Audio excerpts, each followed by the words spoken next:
Hello there, glorious people of the internet. Welcome to another video. Today, I'm going to talk about the game I've waited almost a decade to play. The game that I have the most conflicting thoughts about. Lost Soul aside.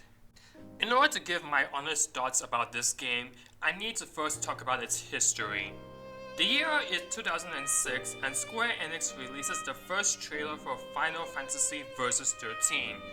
A game that features a black-haired protagonist that can summon multiple weapons that appear out of thin air, rocking an epic black-clad look. Like with myself and many people on the internet, this trailer stuck with Yang Bing. But the difference between him and all of us is that he took action. So in 2014, he decided to start working on his passion projects that would eventually become Lost Soul Aside. And I'm sure all of you can see the similarities in design between these two characters. While in graduate school in South Korea for 2 years, he single-handedly worked in silence. He quietly began prototyping. He had never made a game before, but he was determined. He used pre-made assets in Unreal Engine 4's marketplace in order to create a demo, and then in July 30th of 2016, he released the trailer on his personal YouTube channel.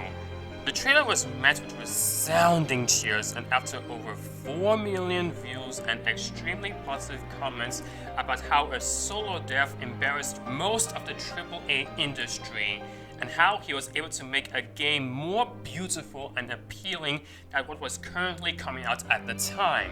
But I want you to keep in mind that having a playable demo and a finished project are two completely separate things, and Yang would learn this the hard way.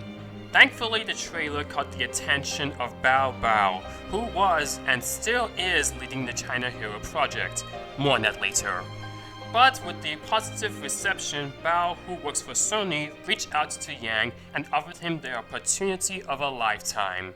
And so, in October 2016, 3 months after he released the trailer, Sony invited him to make Lost Soul Aside a reality with their backing.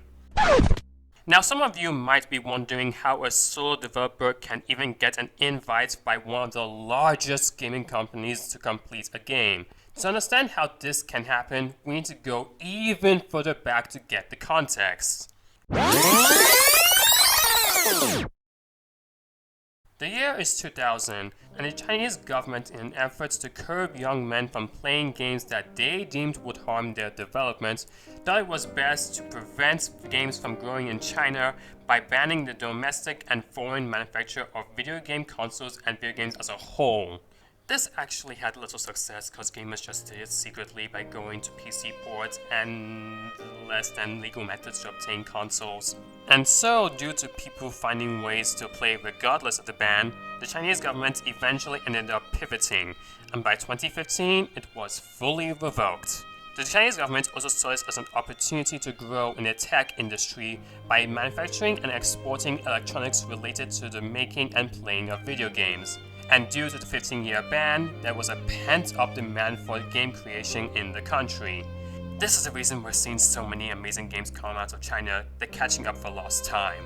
And so Sony, seeing the opportunity, developed the China Hero project, a program to seek out rising potential talent in China and give them the manpower and resources they needed in order to be successful. So the TLDR, Yang releases his trailer, Bao sees the trailer, Bao contacts Sony, he sees the game as the perfect candidate for the program, Sony invites Yang to develop the game. As you can see, a lot has changed for Yang in just half a year.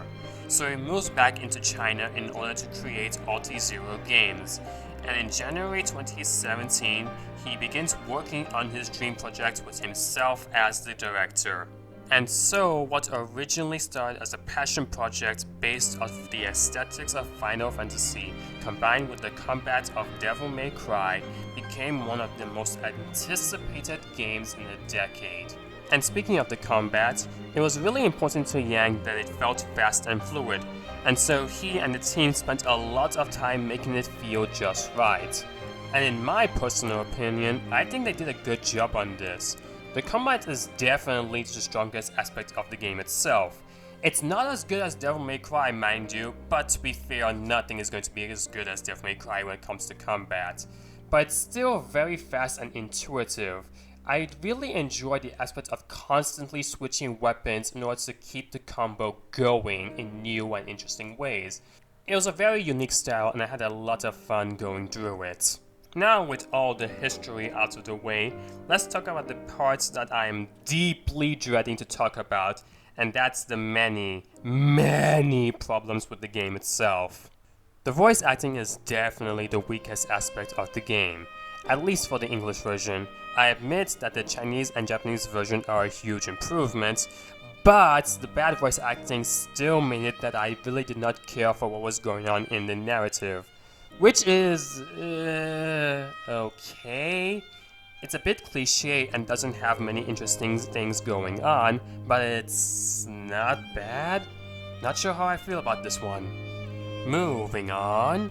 Although the character models are visually pleasing, the way they are animated in cutscenes, which happen quite abruptly I might add, feels rather dull-like and dives a bit too closely into the uncanny valley. It's almost as if they are lacking souls. Oh, the irony. Kaiser especially suffers from this, which makes it worse considering he's the main protagonist. The sound design lacks the sense of weight and impact. It's missing the necessary oomph or punch that other hack and slashes like Bayonetta, Devil May Cry, and Ninja Gaiden have. This one is hard for me to explain because it focuses more on how it feels rather than how it sounds. Though they did release a patch that fixed this issue, the damage was already done, in my opinion. Speaking of which, although I previously called it an hack and slash, it's really more akin to an action RPG, as it has heavy RPG elements like the skill tree, which is the main way of progression. The skill tree is also unique for each weapon type, and there are different weapons of each type that offer different stat bonuses, and there are accessories you can add to them to get even more bonuses. This is not a flaw, it's just an observation on my part. The level design starts off a bit mediocre around the first hour, but it drastically improves and becomes quite fun, creative, and I would say gorgeous.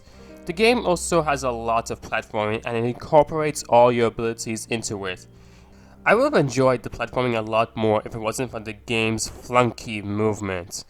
It gets the job done, don't get me wrong, but it left a lot to be desired. Now with all of that pointed out, I need to make it abundantly clear. This was Yang's first time developing a game, and the trailer was initially meant as a job application. Yang never expected it to go viral, and AltZero Games couldn't afford any industry veterans. It was only a team of 30 people who were either inexperienced newcomers or people who only worked on mobile games, and the COVID lockdowns in Shanghai forced them to work from home, which significantly slowed progress. At this time, many members would quit and move on to other studios, basically using AltZero Games as a stepping stone. By the time the lockdown was lifted and the team had begun recruiting again, the damage was already done and they had to restart the project from scratch. Yang faced numerous trials while developing the game. He struggled leading a team and faced multiple tech issues and really hit an all-time low, already balding and graying due to the stress he had while doing the job. As a fellow game developer, I fully relate to this. There is nothing more soul-crushing and stressful than trying to develop a game, especially when you're doing it on your own. And to make matters worse, in early 2024, Sony demanded changes to the scripts and actively participated in the revisions.